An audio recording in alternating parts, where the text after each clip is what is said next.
Welcome to our deep dive today. We're going to be talking about ancient Greece, stepping into a world of, crowns and conquests, ambition, legacy. We're going to be talking about the reigns of two really, really influential figures. Absolutely. Philip II and Alexander the Great, father and son, who really, they changed the course of European history. Yeah. What's so fascinating is just how much they transformed the political landscape. Yeah. Before Philip came along, Greece was just this patchwork of independent city-states, all these different, places constantly vying for power. Yeah. And he had this vision, this unified Greece, this force to be reckoned with on the world stage. And he actually did it. It's incredible. It's pretty amazing when you think about all the different city-states and trying to unify them. Yeah. And that had to be serious challenge. It's like herding cats. Right. Each of them so independent, so proud of their own, way of life, their own laws. Yeah, their own rivalries. Exactly. All these rivalries going back centuries. What made Philip so successful where others had failed? Yeah. What was it about him? Well, he was just this brilliant military strategist. His victory at the Battle of Chaeronea back in 338 BC, that was a decisive moment. But it wasn't just about, brute force. Yeah. He was also incredibly good at diplomacy.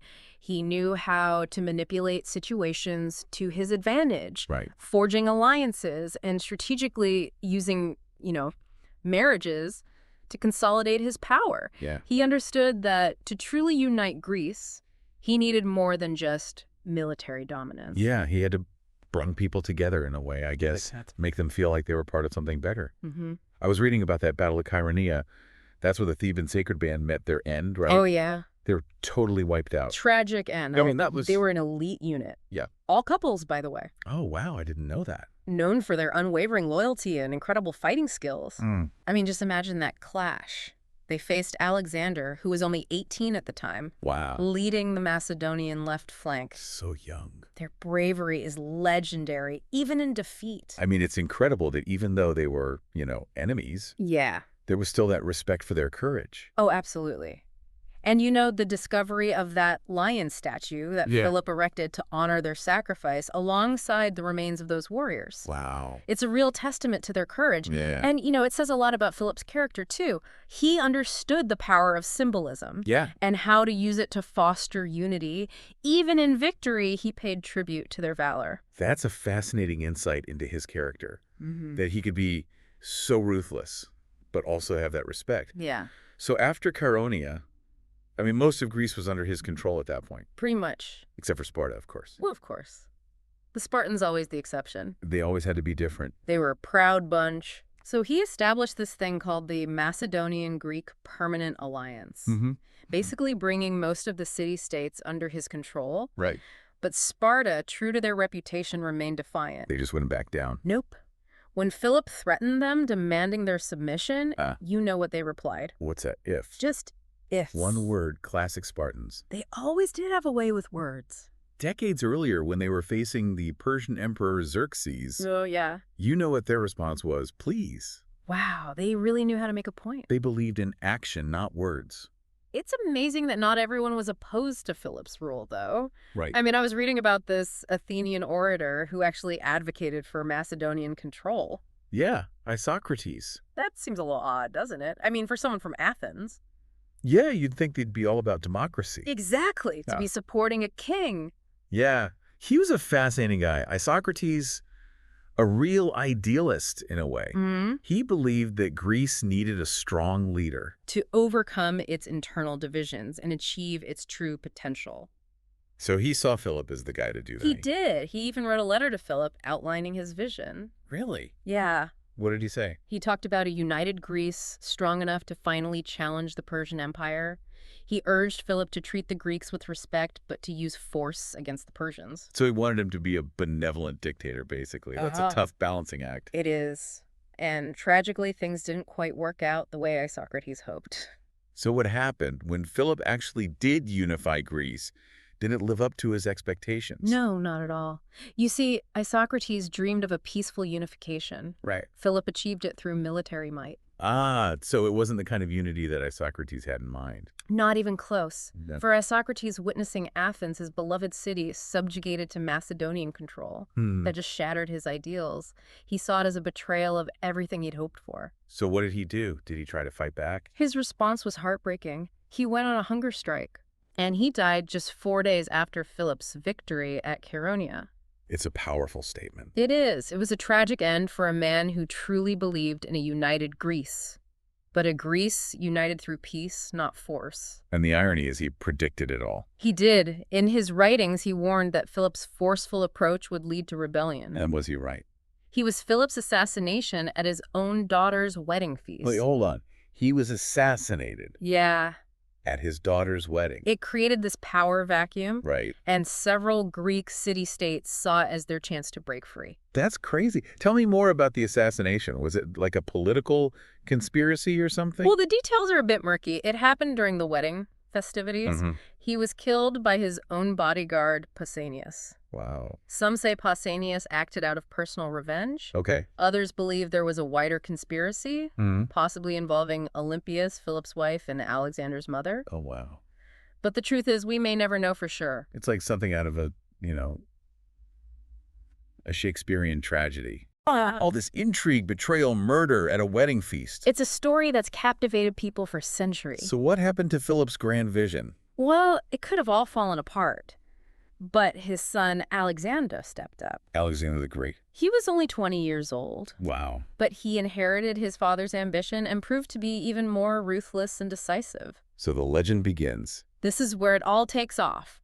From unifying a fractured kingdom to conquering Persia. It's an incredible story. It is. Alexander was a remarkable figure, a military genius, a charismatic leader. Some might even say a tyrant. He was a complex character for sure, but his impact on history is undeniable. So what did he do first? First things first, he had to consolidate his power, get rid of any potential rivals, even within his own family. That's some serious business. He wasn't taking any chances. What about those rebellious city-states? Did he just let them go?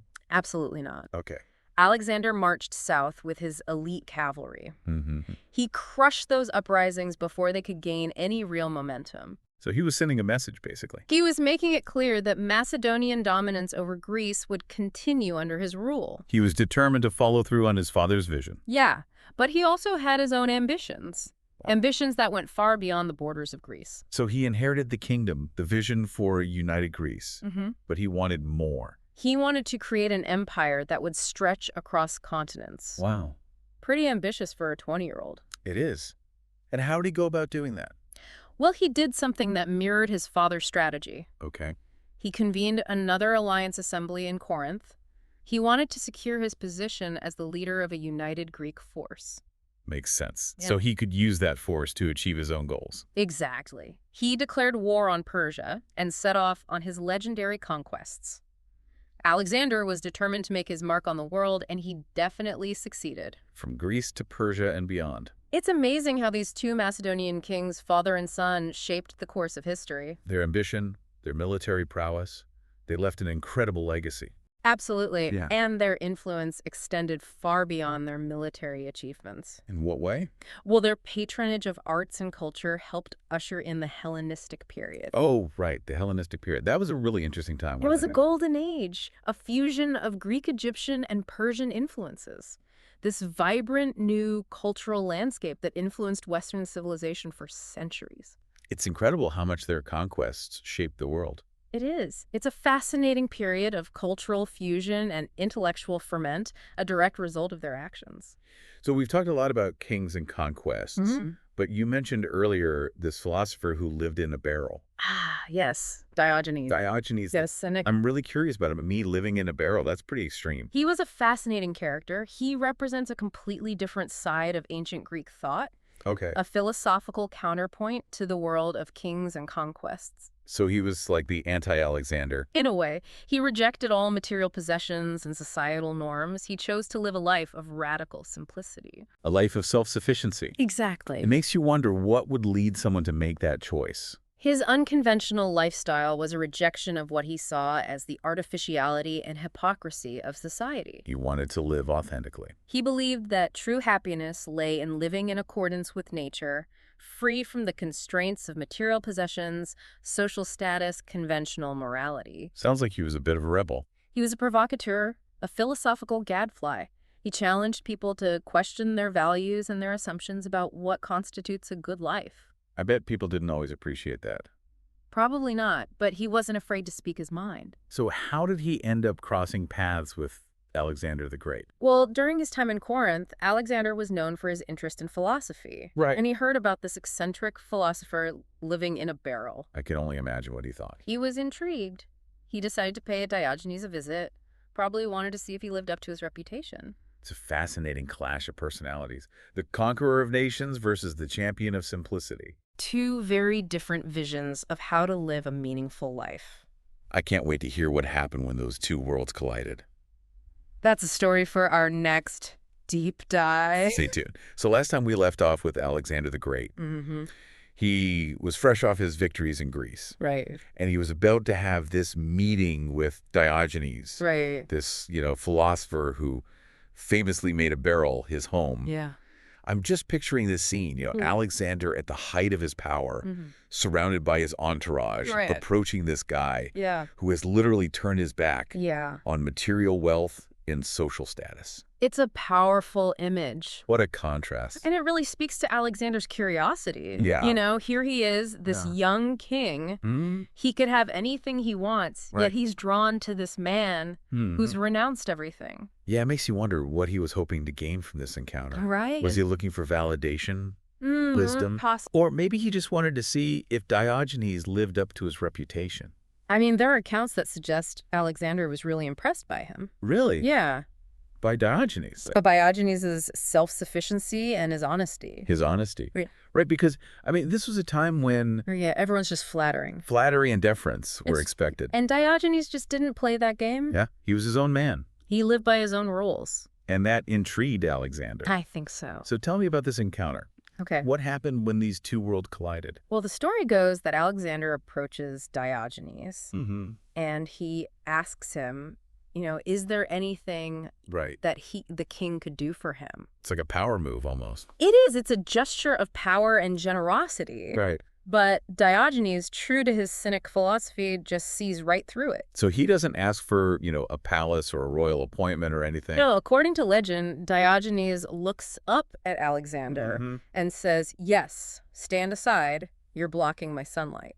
No fear, no flattery, just a blunt request. Exactly. I love it. Yeah. What was Alexander's reaction? Well, sources suggest that he wasn't offended at all. Really? Yeah. In fact, he seems to have admired Diogenes' boldness and his commitment to his principles. Interesting. So he could appreciate that, even though it was so different from his own approach. He even reportedly said to his companions, if I were not Alexander, I would be Diogenes. Wow. That's a pretty powerful statement. It suggests that he recognized a different kind of greatness in Diogenes' simple life. It's fascinating that Alexander, who was a conqueror, a man of action, he could also appreciate this completely different way of being. It shows a certain level of self-awareness, I think. Yeah, a willingness to consider different perspectives, even those that challenged his own. Exactly. And this encounter really highlights the broader philosophical landscape of ancient Greece. Right. Because the Cynics were just one piece of the puzzle. Exactly. They were one school of thought among many. You mentioned the Skeptics, the Stoics, and the Epicureans. What set those schools apart from the Cynics?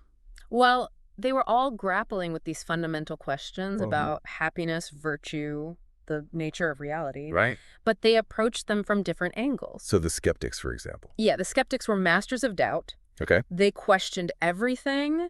They argued that our senses can deceive us. Right. And that absolute truth is ultimately unattainable.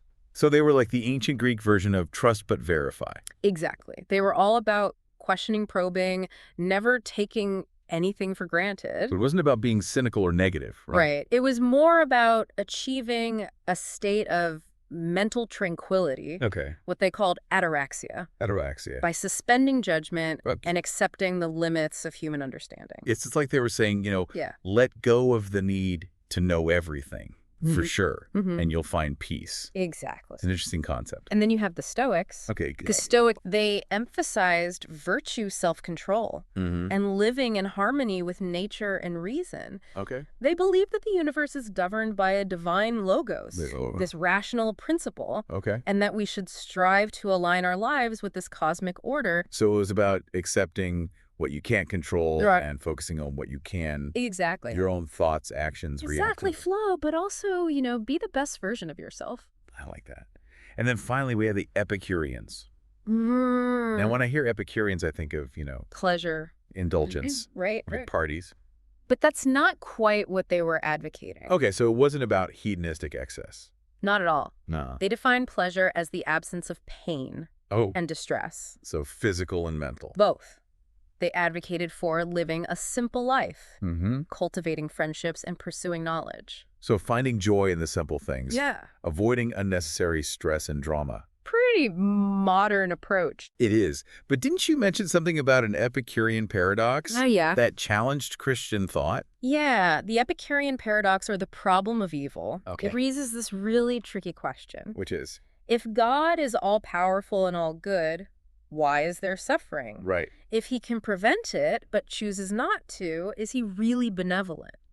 And if he wants to prevent it but can't, is he truly all-powerful? That's a tough one. It is. It's a question that's been debated for centuries. Okay, let's bring it back to Diogenes and the Cynics for a moment. Okay. How did their philosophy challenge the power structures of their time? Well, in many ways, the Cynics were the original counterculturalists. They rejected wealth status social conventions. They opted for this life of radical simplicity and outspoken honesty. Like Diogenes in his barrel. Exactly. He was a living embodiment of that philosophy. He challenged what society valued. He exposed hypocrisy. He questioned the pursuit of power and possessions. It's fascinating how all these different philosophical schools, from the Skeptics to the Stoics to the pleasure-seeking Epicureans, they all coexisted in ancient Greece. They did. It speaks to the intellectual vibrancy of the time. It does. This willingness to question, to debate, to explore different ways of seeing the world. And it's a reminder that even in a world dominated by powerful figures like Philip and Alexander, there were those who dared to challenge the status quo. To offer alternative visions. Exactly. So let's shift our focus a bit. We've talked about these figures within Greece, but their influence extended beyond the borders of Greece. Absolutely. You mentioned something about the word philosophy itself. Making its way to China. It did. It's a fascinating story. I'd love to hear it. It shows how ideas can travel across cultures and continents. And it all started with a Japanese educator named Nishi Amane. So we're talking about how the word philosophy traveled all the way to China. Yes, quite a journey. It is. It really is. It's amazing how these concepts can travel across cultures and time. It speaks to the power of ideas. Yeah. This story takes us to 19th century Japan. A time when Japan was opening up to the West, going through a period of rapid modernization. And there was this scholar and educator, Nishi Amane. He played a key role in introducing Western philosophy to Japan. Interesting. So he was like a bridge between East and West. Exactly. He saw philosophy as essential for Japan's progress. It's an important role to play. It is. And when it came to translating the word philosophy into Japanese, he made a brilliant choice. What did he do? Instead of creating a whole new word, he connected it to an existing Chinese character. Oh, wow. The character Z, which means wisdom. So he linked this Western concept to an Eastern idea of wisdom. Exactly. A beautiful way to bridge two different philosophical traditions. And it caught on. It did. This new term for philosophy became widely used in both Japanese and Chinese. Wow. So he had a real impact. He did. He helped shape the intellectual landscape of both countries. It's a great example of how interconnected we all are. Absolutely. Even across vast cultural divides. Speaking of interconnectedness, I want to go back to that moment between Alexander and Diogenes. We left off with Alexander asking if he could do anything for the philosopher. Right. And Diogenes, being Diogenes, gave a very cynic response. Which was? Yes, you can step aside. You're blocking my son. He didn't hold back. Nope. He was not impressed by Alexander's power or wealth. It's a powerful statement about true contentment. It is. Diogenes valued his independence and his ability to live in accordance with nature. It's like he was saying, I already have everything I need. Exactly. And I think that's what intrigued Alexander. Yeah, I mean, here's this guy who has nothing materially. Right. But he possesses a kind of inner richness that Alexander couldn't achieve through conquest. It's a fascinating contrast. Their values were completely opposed. But they found this moment of connection. Yeah, they recognized something in each other. Yeah, a different kind of greatness. It makes you think about what truly defines a successful life. It does, right? Is it about leaving your mark on the world through power and conquest? Or is it about finding inner peace and living in accordance with your values? It's a question that has resonated throughout history. No easy answers. Not at all. But the stories of these figures from ancient Greece, they remind us that there are many paths to a meaningful life. And maybe it's about finding a balance. Exactly. Between ambition and contentment. Between striving for greatness and cultivating inner peace. It's been quite a journey exploring the lives of these kings and philosophers. It has. We've gone from battlefields to philosophical debates. We've seen how Philip and Alexander shaped history. Their impact on warfare, politics, culture. And then there's Diogenes reminding us that true freedom might lie in rejecting what society values most. We've explored so many different ideas. The Skeptics, the Stoics, the Epicureans. It's incredible how much the ancient Greeks contributed to our understanding of the world. They really laid the foundation for Western thought. And they continue to inspire us today. Absolutely. Their stories, their ideas are timeless. So as we wrap up this deep dive, we want to leave you with this question. What path will you choose? What is your definition of a life well lived? It's something for each of us to ponder. The answers lie within. Thanks for joining us on this exploration of ancient Greece. It's a world that continues to fascinate and inspire. Until next time, keep exploring. Keep questioning. And keep seeking your own truth.